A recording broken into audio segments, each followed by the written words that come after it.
So can you please introduce yourself to our visitors? Hi, I'm Ian Parry, also known as 8-Pack. I'm a professional overclocker and I'm here at PC Games Hardware to show off my range of 3 computers. In the world of overclocking, I'm currently ranked number 2 in the world, number 1 in the UK, and I'm currently Computex 32M champion of overclocking. Oh, so we have a very important person in here. As you see, and now I think we start to introduce your machines. Would that be a good idea? Yes, that's fine. Okay. Okay, so we'll start with the smallest but by no means not powerful machine here. This is called the Hypercube. In this machine we've got a gigabyte OC Force motherboard, we've got Haswell 4770K CPU overclocked to 5 GHz, we've got Corsair C10 2666 MHz RAM which has been tuned and overclocked to C9 12 12 12 21 settings just to get extra bandwidth to the CPU so it can cut through any type of application that you run on the machine. The graphics cards we have here are 3 780s, water cooled to keep the temperatures low and overclocked to around 1200 MHz on the core and 1700 MHz on the RAM. Obviously with 3 780s that's going to cut through any game that you wish to throw at it, even at the highest resolution monitors. The cooling system that we've got here in this machine, we've got 5 radiator space for the CPU and for the motherboard because they're extremely temperature sensitive components and need the best cooling possible. For the graphics card we've got 6 radiator space, that's 2 12cm rads per graphics card, which makes sure that they're running at 40 degrees C or below even when overclocked to around 1200 MHz. The storage in this machine, we've got a Plexstar M5 Pro 512 MB SSD for operating system and programs commonly used, and then we've got 3 TB of additional storage. The fans on the system are Scythe GTs, which are recognised throughout the world as being the best fans for water cooling because they give very high static pressure while keeping very low noise. The fan controller is an Aqua Computer USB controller, and it allows us to establish fan profiles for different usage levels of the system. Here we have the system overclocked to 5 GHz and the fans are running quite quickly to make sure that the graphics cards and the CPU are kept really cool. If we lower the overclock to 4.9, which there's a profile saved on the system, the fans then move down to 50% and it's almost totally silent. Ian, tell me, where do you find these special processors? Because I think 5 GHz is quite a lot overclocking for the CPU. It's Are very they high very for selected Haswell. or? Very highly selected. We go through a strict binning process at overclockers, which I personally oversee. I'm the head of research and development there. We buy 20 CPUs from each batch that's current at the moment. We test 20 of each one. Then once we've identified the batches with the better quality of pass CPUs or the higher pass rate that pass the bin, then we buy a lot of those CPUs, maybe up to 100,000 euros of that CPU. Then once we've done that, we bin all of them and put them into speed categories. Only the top speed bin, the ones with the strongest memory controller and the ones that are able to control a good number of PCI lanes with high speed, make the bin for these machines. So they're really hand selected. Yeah, so I hand select all the ones that go into these machines. The next level of bin then go into the medium overclock systems that we produce at OC UK. Then the third bin into the lower overclock. Finally, the final bin then go into the stock systems, which we may sell to hospital libraries, people who don't need overclock.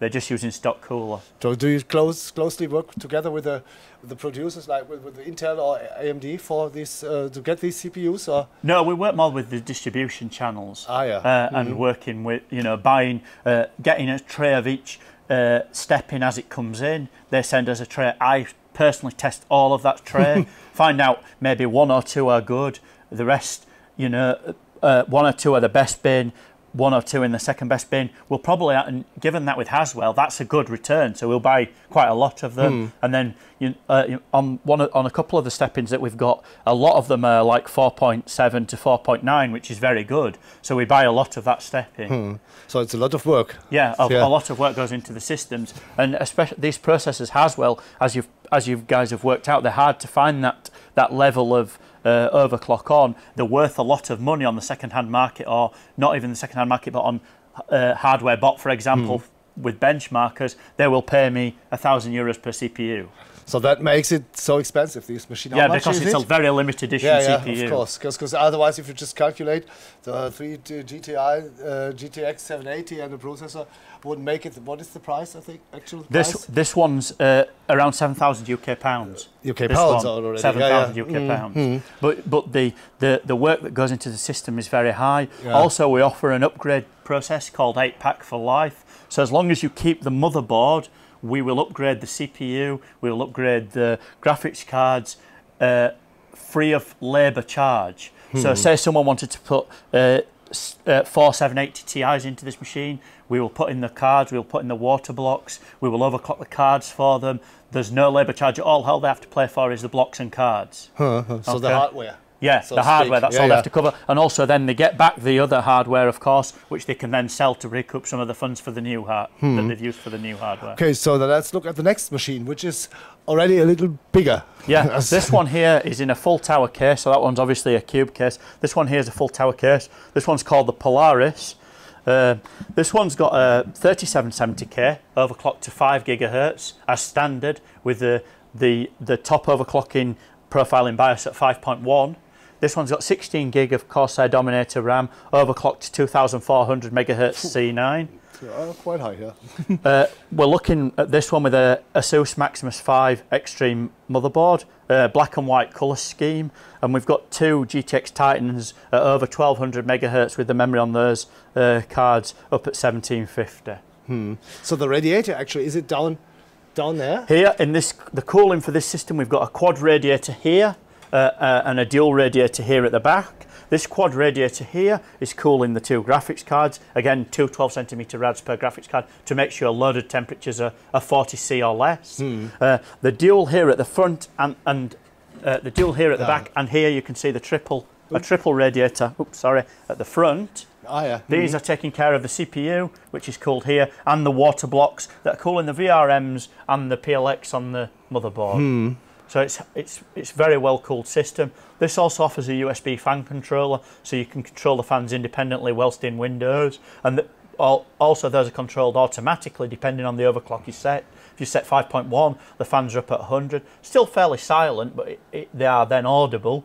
If you're using a 5 gigahertz overclock, the fans are then at 50%, and the system's then completely silent. Have you measured noise? No, just perceived noise, really. I'm quite sensitive to noise. So in the room, they are actually, on the lower overclock, they are pretty much silent. You can hear a small hum, but almost silent, you know. Yeah, the fans are only running... Lots of fans, yeah. The fans at the 50% level are running at less than 800 RPM each, so nothing at all. That's not much. And with the whole system being water cooled, it's only those fans that are making any noise at all, and the pumps, which are turned down with the controller automatically. So the pumps are D5 Varios. They can be turned down at the back of the pump, but also they're plugged into the USB fan controller, and they can be turned down in real time on the display. So Ian, I think this is your highlight. Yeah, your personal, of course.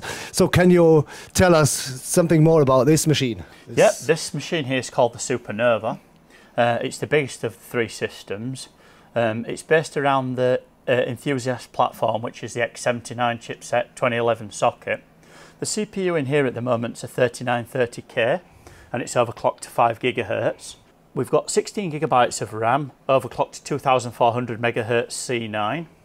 We've also got 3 GTX Titans, all overclocked to over 1200 megahertz on the core and 1750 on the RAM. That's going to give some serious graphical power, and as you can see, the benchmarks here running on the 4K monitor, no problem to the 3 Titans. For cooling, we've got 8 radiator space for the CPU and motherboard, which are the temperature sensitive components in the system. And they're running off double thick radiators here in the top of the system. We're isolating the cooling from the CPU and the motherboard totally away from the graphics cards to keep temperatures as low as possible. So the radiators, which is a 4 here at the front of the system and a double there at the back. So we've got 6 radiator space for the 12 for the graphics cards here. So that's 2 12cm fans per graphics card, and keeping temperatures loaded below 40 degrees C on the graphics cards. For storage in this system, we've got a 1 terabyte RAID array for all the programs that you use in regularly, and obviously the operating system. For storage, we've got 4 terabytes of storage. The fan controller in this system is the Acquire LT, and that not only is controllable in Windows, it's also controllable via remote control, and it comes up on the display here, changes panel, that you make. yeah. With this system, we've also got overclocking profiles within the system, 4.9 completely silent, 5 gigahertz, 75 to 100% fan profile, just a small amount of noise. So the end user can choose which profile they want to use.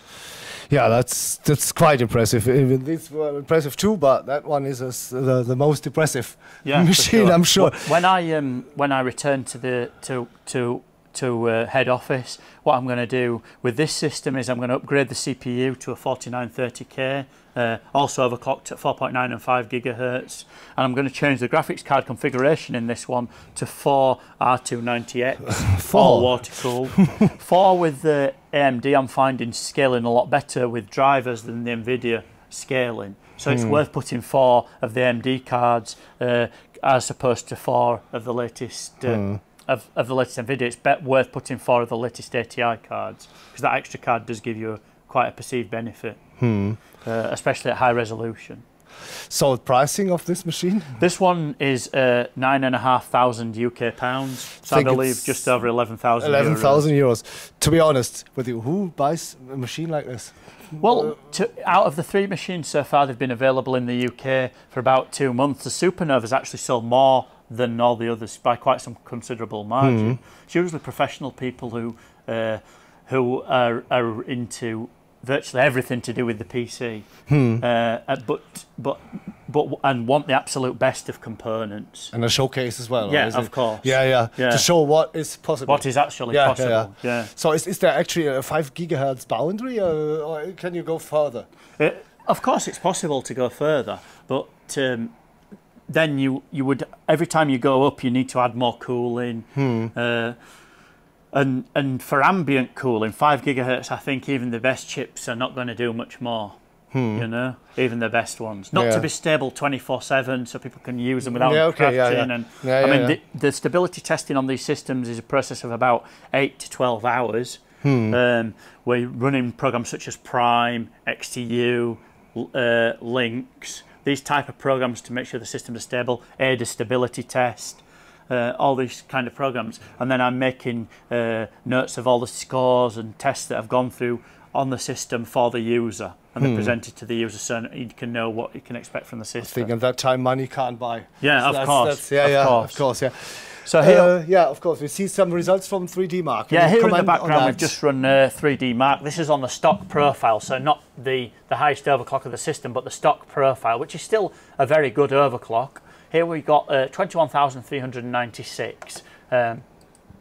If we look online to see where that stands in the current records for 3 cards, we will just check the score there, with 21,396. So against what people have been doing worldwide, that's actually in the top.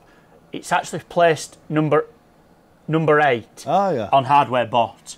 So for 3 cards, that system there is number 8 in the world. That's including people using liquid nitrogen and sub-zero cooling. So a very high result. Last question. Is that system as well as customizable as the 2 others? Or any other way, if you need more hardware, your hardware upgrades, as you're told, it's then free of paying for work? Is that the same with that? The system's called 8-pack for life. So, well, the motherboard and the socket is alive, you can have any upgrades you wish. After that, if you wish to upgrade the motherboard, then because it's then a new CPU that we'll have to bin and so on, then there is an incurred cost there. Also, everything within the machine is also customizable. So like the Polaris here, you can have a powder coat finish, you can have an airbrush finish, you can have different coloured fans, different coloured fluids, different coloured braided cables, different types and colour of all the all the fittings for the graphics, for the water cooling, so all the compression fittings. The ones that are used here are obviously the red and black colour schemes complementing the Asus ROG motherboard, which is a red and black theme, but a customer wants any type of colour, they can have that. All the lighting strips, they can be done in any colour. The actual window here can be done in any colour. Any engraving on the window, any type of etching on the case, you know, they want the Battlefield 4 logo, they want the Call of Duty Ghost logo, that kind of thing. All that can be added, that's not a problem. It does add to the build time about 2 weeks. Because obviously with them have to dismantle the case, send it away for all the modifications. But that can all be done, no problem. Fine. And actually, why 8-pack?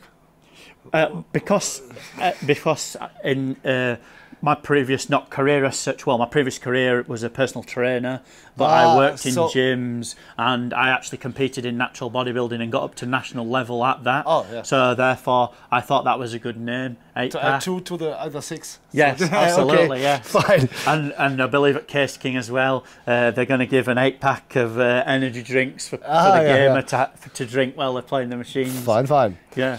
Okay, Ian, very impressive, very interesting things here. Thank you. Yes, thank you.